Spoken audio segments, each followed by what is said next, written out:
and welcome to my spoiler review of Doctor Strange, a movie so dense with brilliance that, as you can see, we have a ridiculous amount of stuff to talk about. This video's gonna be a long one, so put it on pause, go get yourself a snack, maybe a cup of hot tea, and let's discuss. Not because Benedict Cumberbatch is British. I'm surprised that so many British people are offended when you link them with tea, because it's very British, but because it'll make you feel like you're in Kamar-Taj, a place that I actually would really like to visit. I would like to go to there. All right, so let's get started. And as always, as you can see, there are chapter times noted in the video description, so you can hop around at your leisure within this discussion. But where I want to start is the crux of the conflict that emerges between Doctor Strange and Baron Mordo, or just Mordo as he's called here. I really was impressed with this idea that it wasn't so much that Mordo was an outright villain, but that they had conflicting thoughts, and that Mordo, to some degree, we'll talk about Chiwetel Ejiofor and how I'm not sure if he's going to be a strong villain or not, but I think the idea is that he feels that he's helping as well, that, you know, the bill will come due. And I think that there's logic to that. I wish that the Ancient One said they're supposed to be the yin and the yang to each other as a team, but that's clearly not how Mordo feels. And so instead of working together to balance each other out, they're going to fight. Maybe, you know, it'll be a Darth Vader situation where Mordo is fighting his own inner demons and Strange both wants to take him down but also help him. That could be very interesting. But there's such interesting trains of thought that are both so prominent in real life that the idea that they would be personified by characters in a comic book movie in a conflict, to me, is really sophisticated. I like it. It's right up there. I think there are a lot of similarities with Guardians in the Galaxy, and it's a little bit up there with some people are, you know, as they said in the Guardians of the Galaxy 2 Volume 2 sneak peek, some people are dancers and some people aren't. And you know, Doctor Strange is clearly the dancer here, and Mordo is not. But instead of a love interest developing situation like Gamora and Star-Lord, aka Peter Quill, you have these two guys, you know, fighting for who's in control of the mystical arts and how they're utilized on Earth. So I thought that was great. I thought that was it really made me think. All right, so that was the first big message of the movie. The other thing that I liked was when the Ancient One stood on that hospital balcony, oh, the feels, and said to Stephen Strange, the most important lesson for you to learn is that it's not about you. And that went right through me like a mystical blade of air, which I thought were so cool, because someone actually had said that to me at one point. Someone else that we knew seemed in a bad mood, and I was like, oh, do you think I upset them? And my friend, you know, trying to be very helpful, said, you know, sometimes it's what's going on in the other person's life, and it has nothing to do with you. It's not, their anger is not directed at you, but they just can't hide it. So don't assume that, you know, someone's actions are always revolving around you. Now that's, of course, not the way it's utilized in this movie, but still, I thought the advice was very striking, and I loved, again, seeing it in a comic book movie. Now, what's interesting to me is that, you know, Stephen Strange changes in this film, and I talked about that in my non-spoiler review, that when you hit a wall, sometimes literally, like he does in his car accident, to move forward, you have to change who you are. Like, who do you think you are? How do you see yourself? What are your beliefs? How do you operate in the world? You know, can you make yourself change? And that's what Strange does. And I love, though, that he didn't totally change. I like that when he was feeling better at Kamar-Taj, he, you know, went back to his stylish, sleek look. He added the goatee, but he looked very, you know, he was still Stephen Strange, but changed. And that's, I think, the difference between Tony Stark and Stephen Strange. I was thinking about it. I mean, they're very similar, but there is a difference. And one is that Tony Stark assimilates. If he sees something that he likes or that interests him or, you know, strikes his fancy, he will make it a part of Tony Stark, right? That element largely changes to fit him, his needs, right? Whereas Stephen Strange adjusts. Tony Stark will always be Tony Stark, but Stephen Strange is capable of transition. And I think that's really interesting. I think to put them in a room and have them have that discussion could be really worth it. And they have to have the facial hair bros line from, as one of you even mentioned in my non-spoiler review in the comment section, from the recent Brian Michael Bendis comic. It was like an absolutely fantastic moment. And also because comic book artists aren't capable of like drawing a lot of different style faces, unfortunately, at least for leading characters. They did look exactly the same in the comic, which was funny. And that's even a very good artist who was working on that. So I thought that was hilarious. But Tony Stark will always believe that it's about him. But Stephen Strange was able to make the change and realize that it's not. He'll have to fight that urge, but I think that Stephen Strange at least is aware that it is a problem for him. Whereas Tony Stark's like, but it's not a problem because it is always about me. And I'm like, Tony Stark, I love you. You're so great. Okay, I like both these guys. Now, the next thing to talk about is the Dormammu fight. Also, as you might have seen, Benedict Cumberbatch does the motion capture for Dormammu. The idea on an intellectual level, and that's what I love about this movie. They don't just make choices to make them, like, wouldn't it be cool? And also, we wouldn't have to pay him any more money. I'm sure that was part of it. But also, they were like, in some ways, Stephen Strange is fighting himself. And I'm like, oh, that's pretty cool. But also, of course, Benny C's got the experience with the motion capture. Wasn't he a great Smaug in the Hobbit movie? So good. I think I just mispronounced that. Smaug? Whatever. All right, so anyway, I liked the Dormammu fight. Some of you have said, he was so easy to beat Dormammu. But here's the thing. I really give the movie a lot of credit for coming up with a way to beat a god, right? I mean, you would think, how could this fight ever happen? I mean, Dormammu is ridiculously powerful, but whenever you fight a god, you got to trick the god. That's the way you do it. And so to see Stephen Strange come up with that, with using the Eye of Agamotto, which we'll talk about in a second, I thought was really rewarding and very clever and believable. It wasn't like that ridiculous dance-off in Guardians of the Galaxy, which, by the way, some people, to be fair, think is a great commentary on that movie. And I guess when you think about the movie being who's a dancer in life and who isn't, beating someone with a dance-off makes sense, right? That's more of a metaphor fight to some degree, because you're like, just use your weapon. Ronan the Accuser? Come on, it was so stupid.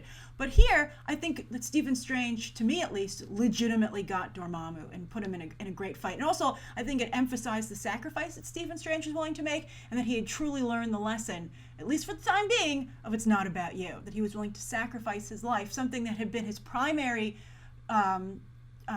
concern his whole life. He was willing to say, I will, for instance, he became a doctor not to help others, but for his own glory and satisfaction. So the fact that he was willing to give up his life to save the planet, I thought was really great stuff.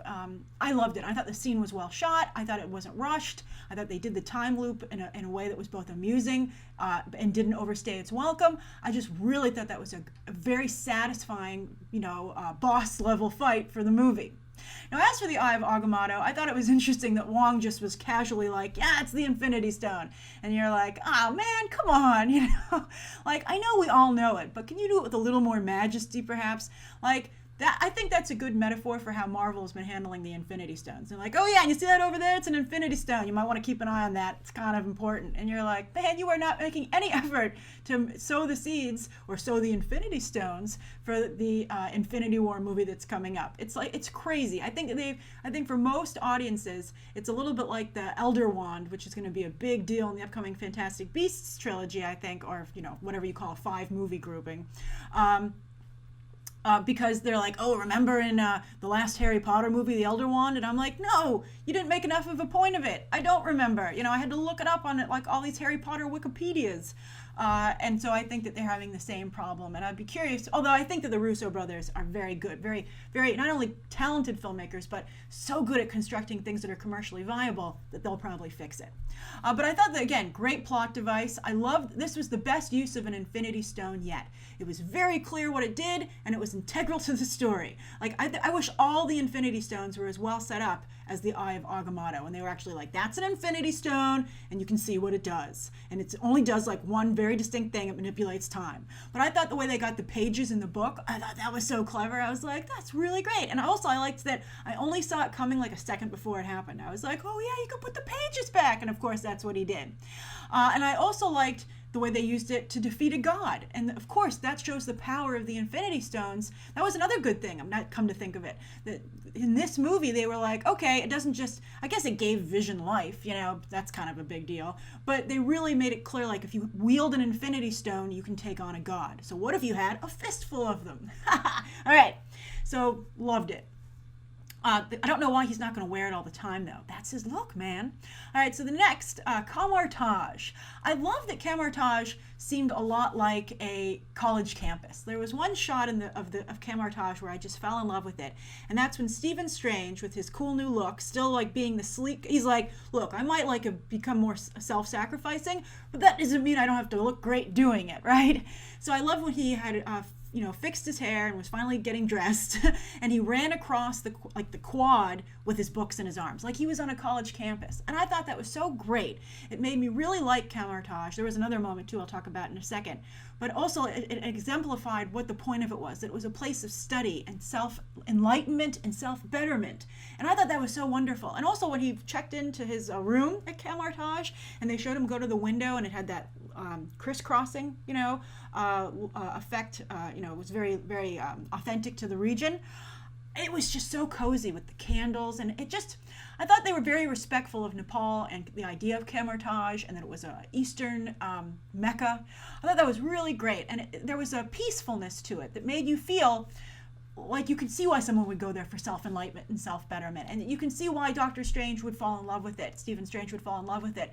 And you could imagine him in the future, that being his peaceful place, that he had found inner peace there and could easily return to it because of just going back to Kamar-Taj or the New York Sanctum, which we're going to talk about, as you can see, in just a moment. So I just thought that was fantastic. The world building here was subtle, but very strong. Now, the next thing I want to talk about is Doctor Strange's first trip. And that was so super trippy. As I said in my non-spoiler review, it reminded me of the sequence in the SpongeBob 2 movie, SpongeBob SquarePants 2, Sponge Out of Water. And I was wondering while I was watching it, I was like, who comes up with this? Like, right? Because they didn't, well, actually, during the press screening, one guy was laughing through the sequence, which really annoyed me, because I was like, what? Like, either you're gonna believe this or you're not. Come on, play along, or don't watch this movie. But I was like, who comes up with and in this point, Doctor Strange will go like multiple figures and go into his own mouths, right? And you're like, that's so bizarre. So it's a very fine line to walk between being trippy and true to the idea of the Doctor Strange visuals from the comics and crossing over into laughable, right? For that one guy laughing during the press screening, the person didn't succeed, Scott Derrickson. Who, I don't know if it was him or if it was something he did with his visual effects team, if it was a collaboration, but to me, I think they succeeded wildly. I really liked it. And several times I was like, I feel like I'm reading the Doctor Strange comic. I've been reading the Doctor Strange comic largely because of this movie. I've liked the Brian K. Vaughan Doctor Strange comic that came out a couple of years ago. But this one's okay. But they do a lot of interesting sequences with the different realms and magic. And it finally kind of clicked for me seeing the visuals in motion here in the live action. And I really liked it a lot. Now, the next thing I want to talk about is the New York Sanctum. And I thought it was funny that the Sanctums are all in major movie box office regions. I was like, by accident? I think not. So you've got New York for the United States, you've got London to represent the European box office, and then, of course, Hong Kong for the Chinese box office. So I was like, very smart. And, of course, sorry, London, they didn't really have any sequences there, but I guess because Benedict Cumberbatch's Doctor Strange are taken care of in that way. But they focused the action in the United States, in New York, and then in Hong Kong. So I thought that was really clever. I thought the Hong Kong sequence was great. I loved it. I liked the slow motion, even though it all took place basically on one street. And part of me was like, is that a set? I wouldn't be surprised, but it was cool. So the New York Sanctum, I want to talk about the New York Sanctum. I almost jumped ahead, sorry. So I thought the New York Sanctum, the moment I fell in love with the New York Sanctum was twofold. One, when he came in and it was in the main lobby, it was a little bit like the X-Mansion, but it reminded me of the Haunted Mansion, which I really liked. But there were the Hollywood Tower of Terror which is going away in California Adventure. But it lives on in Hollywood Studios in Florida. But when he walked in and along the large staircases, I spotted like an easy chair, like almost like a hotel for you to sit in and wait. And it was so amazing. I was like, I just want to sit there. It was really gorgeous. It just instantly made the place seem real to me. I also liked those windows from the trailer of the different locations. I thought it was beautiful to behold and so peaceful. I was like, I'm just going to pull a chair up here and just look out the window, right? In a whole new way. But I thought it was used so well in the fight sequence. We'll talk about the fight sequence individually in just a moment. But I thought that was really clever. Talk about a lean, mean script. It didn't waste anything. If something was introduced into the movie, it was either to do world building, character building, or to be used later in a fight. And I thought that was great. Now, the Cloak of Levitation. I thought it was stupid to have a cloak that was alive, and also that I thought it looked like the Ragman costume to some degree. I was not liking it.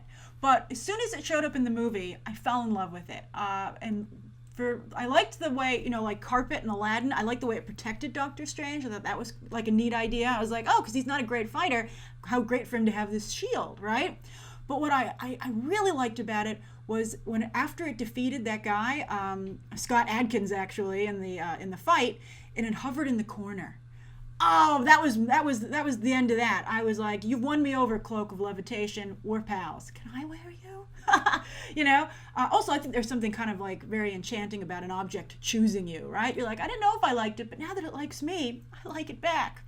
But the way it hung in the corner there, it reminded me a little bit of Vision in the Civil War movie, where he was just in the corner like a lamp going to sleep, or in sleep mode.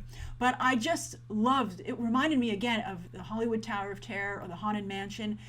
And I think that actually having this movie come out around Halloween is very fitting. But I thought that hanging in the corner, kind of like going up and down, just a little bit hovering, and the way the cape kind of like moved in the air current, right? Like wisps, like a ghost astral wisps.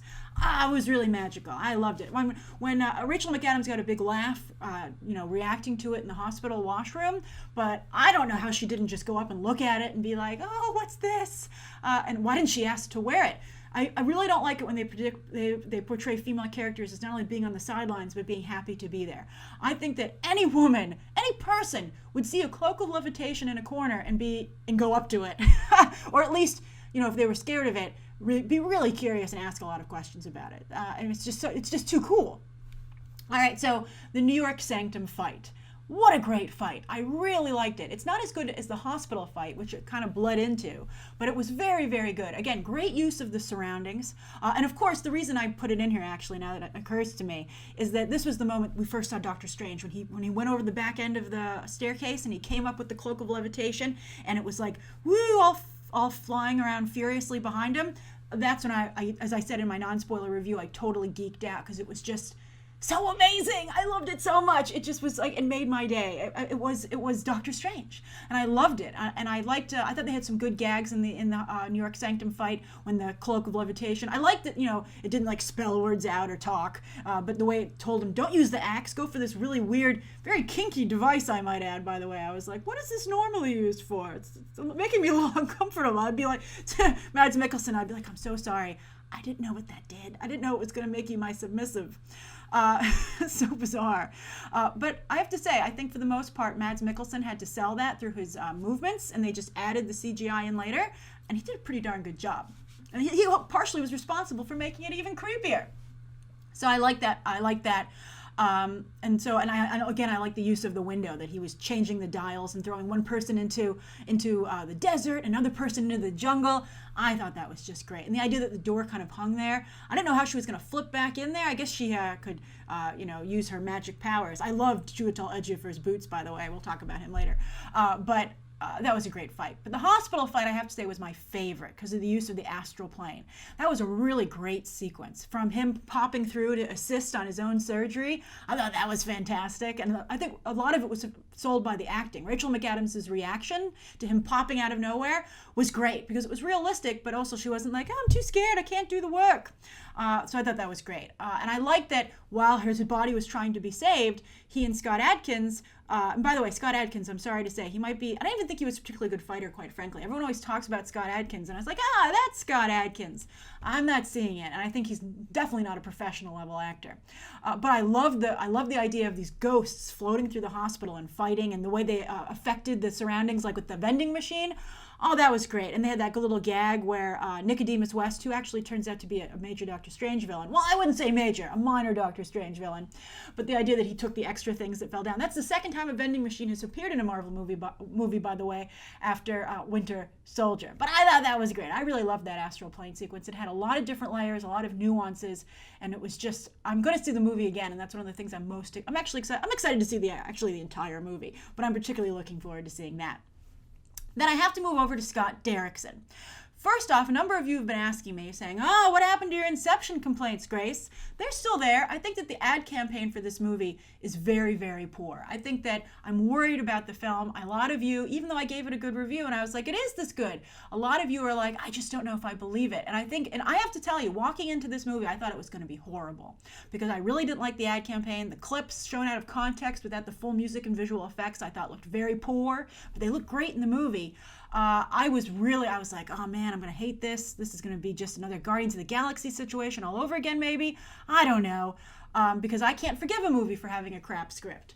But as so many other people were saying with this film, but I love it through and through on every level. But I think that Scott Derrickson was really let down by the ad campaign, and I don't know why they decided to hide what's so special about this movie and made it seem so derivative. The posters, by the way, these stupid Inception posters are not a good representation of the movie. This trippy one is a great example of the movie, and I wish that this is how they had promoted it through and through. But I think that Scott Derrickson, for his part, I was all ready to say, not everyone you hire, Kevin Feige, is going to turn out like James Gunn. But oops, he did.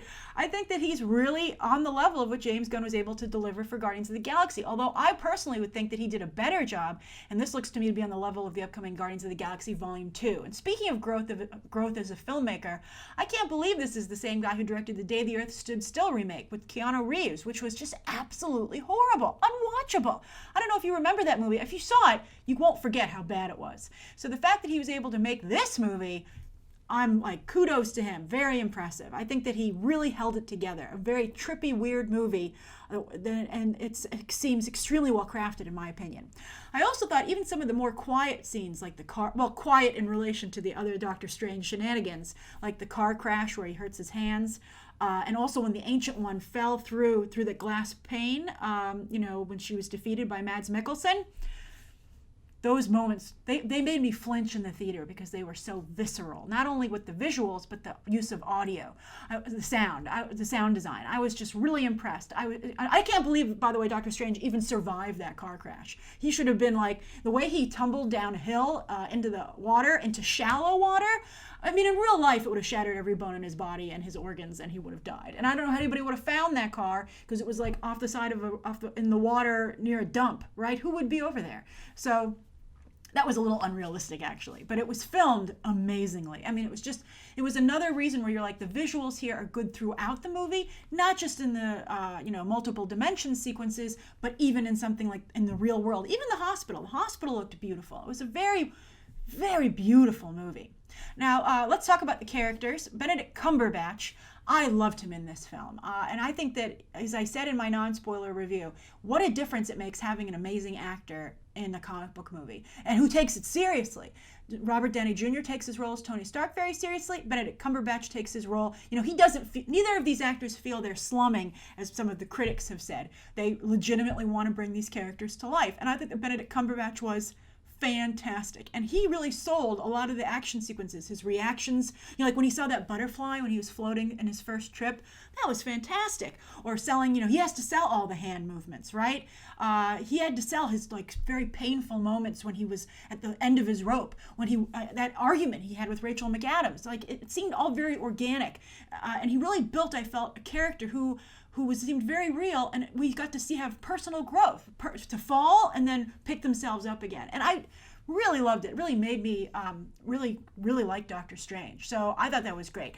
I think we're slowly but surely seeing where each of the strength of the actors are. Chris Evans is all about his looks as Captain America. I think that Chris Hemsworth is going to soar as a comedic Thor. Benedict Cumberbatch, very much, again, this idea, well, he's very Tony Stark, but they're going to differentiate, I think, in how they, their world views. But it's just great. It's really, really good. And I thought he did a fabulous job. As for Tilda Swinton, next, I loved Tilda Swinton in this movie, and it was so nice. I was feeling kind of bad that Rachel McAdams was just the love interest, and I was like, oh man, this is annoying. But then Tilda Swinton showed up, and she's such a pro, and it reminded me of her performance in the Narnia movies, when she also just did such a great job. And I think she's just a great actress. And a lot of actresses, I'm excited to see what Cate Blanchett does in the upcoming Thor movie, but a lot of actresses, they don't operate at the same level as their male counterparts. But to see Tilda Swinton to see her do that was wonderful. I thought she had an incredibly nuanced performance. She reminded me a little bit, another whitewashed version though, of Avatar: The Last Airbender. I thought that was hilarious. But I thought she seemed both powerful and delicate at the same time. She sold her hand movements. She sold all of her action sequences. Like when she had those cool, for the final fight, when those cool like magical blades / fans. It was so cool. And but also she had such a great heart to her character. And her moment with Benedict Cumberbatch when she died, that was a fantastic bit of acting there. I just felt so bad for her character. But yet I also realized that, I liked that she was kind of at peace, but very regretful to finally say goodbye. Like when she said that one line, I'm tearing up a little bit thinking about it, saying, here I am slowing down the seconds just to see a little bit more falling snow. And I was like, oh my God, don't go. This is so sad and so beautiful. So she was fantastic. Really good work. Although when they had that guy that he thought was the Ancient One, I was like, when he first showed up at Kamar-Taj, I was like, wow, way to really twist the knife on the whitewashing angle here, Marvel. Are you kidding? I think that's a bad idea. As for Chiwetel Ejiofor, I thought he did a good job, although I wished at the end he hadn't gone like crazy, right? I thought he was interesting. I thought he did a great job selling his own action sequences. I loved his boots, the way he kind of like hopped in the air. He was a little bit like the boots that Channing Tatum was wearing in Jupiter Ascending. But I thought he was really good, and I wish that he was more Doctor Strange's equal. I think that they made him kind of go crazy at the very end, and I was like, I think that he's deserving of more than that and being able to play a little more nuance. Can't he just have a different belief system than Doctor Strange? So we'll see how his character develops, but that to me was a little bit alarming. And also I thought it was a little embarrassing. I was like, we have so few characters of color in the MCU. Why do you gotta make this guy crazy? As for Mads Mikkelsen, a lot of people were saying they thought he was a weak villain. I didn't think so. I didn't think he was a weak villain at all. I thought that I loved his little purple eyes. I thought that was great. I loved his backstory, that he, I liked why everybody came to Kamar-Taj. I thought that was really interesting. I was like, what if you're kind of well adjusted? Can you still come to Kamar-Taj and learn some cool magic? Like, that seems unfair. But I thought that Mads Mikkelsen, I did feel his pain. I think that, maybe he could have been given more to do. And I would be like, Disney keeps using Mads Mikkelsen, but in moderation. I was thinking of his upcoming Rogue One role. But I thought he served his purpose quite well. He seemed legitimately dangerous to me in his action sequences. He also did I have to say, all these actors did these are classically trained actors, and they all were great fighters. When they had to do I'm sure sometimes they had stunt doubles, but they were, that blade that Mads Mikkelsen had that he conjured out of air was like super cool. And he did all the great hand movements, and I really liked him a lot. And I genuinely, thought he was very dangerous. I loved him. I thought he was great. Really liked the character a lot. Then with Rachel McAdams, again, tired of the love interests, but Rachel McAdams has made a whole career out of playing like the ideal girlfriend or wife. And she's really good at it. And she was really good here. And there was a moment when I was watching the movie when she's saying goodbye to Doctor Strange, and I noticed, you could see her dark nail polish through her hospital gloves. But when she took them off at the very end, and I was looking at everybody's hands, because first of all, I was looking at Doctor Strange's hands because they were so cool. I was like, those look so bad. Good job, makeup department. But with Rachel McAdams, I was like, it's so rare to see a character who's supposed, because, most of her was like, she didn't seem goth for the most part, but the fact that she had black nail polish on, I thought was like such an odd thing to see in a romantic interest in a mainstream movie, right? I was like, what a weird choice. But then one of the nail polishes was chipped, and I was like, that's so in character. She put on the dark nail polish, but she's so busy and uses her hands so much that of course it can't stay, it can't stay not chipped, but she's too busy to take it off. And it was just it made her seem so real in that moment. I was like, that's why I think Rachel McAdams does a good job. She could have tried to portray the perfect one. I think she seems idealistic, but also realistic at the same time. And I think that's what makes her likable to guys, but also very likable to women as well. I thought she was great. As for Benedict Wong, well, as you can see, he comes after Rachel McAdams' character. He had very little to do. I don't even know why Wong is needed, quite frankly, except for the fact that he's in the comics. I hope that his role increases in an interesting way going forward. But I did like his banter a little bit with Doctor Strange. I liked him in the library. I thought Benedict Wong did a great job as Wong. I think he's a very good actor. I liked him in The Martian quite a bit. He made a huge impression on me there. I know a number of you know him from Marco Polo on Netflix, for which, by the way, he had to gain all this weight. He actually used to be a pretty thin actor. It's interesting. It's not very healthy, by the way, and I wish they would figure a way to do it with CGI and stuff and makeup, because I feel kind of bad for people like Tom Hanks got diabetes doing this, and Tom Hardy has vowed never to do fluctuating weight gain again because it's hurt his health. But I thought that Benedict Wong, at least he was the only, Eastern actor in the entire movie, right? Something that took place in Nepal, had all these Western people in it, and so I guess he represented to some degree. But I would have liked to, they had, I think, an Indian actor at the beginning. I couldn't believe they cut someone's head off in a Marvel movie. I was like, whoa. But, I would like to see more of that going forward. I guess I have to talk really quickly about Daniel Drumm and Tina Minoru. I think that they had very small roles, and I think they were really only there to sow the seeds for the Jericho Drumm, aka Brother Voodoo, and Nico Minoru, obviously coming hopefully later on down the line. Then as for the end credit sequences, I'm going to focus on them in their whole own video, but I do want to touch on them here for a moment because I know a lot of you will be wondering about it. I think that they were funny. I liked the Thor one in particular. I thought that the Chiwetel Ejiofor one did that character a disservice.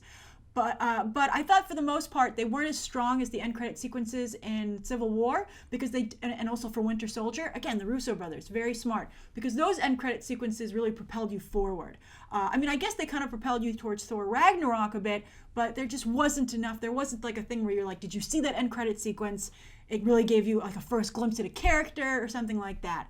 I think that that's something that this movie was missing, that would have maybe energized it a little bit better, and maybe created a little bit more conversation around it. So I think they could have done much better with the end credit sequences.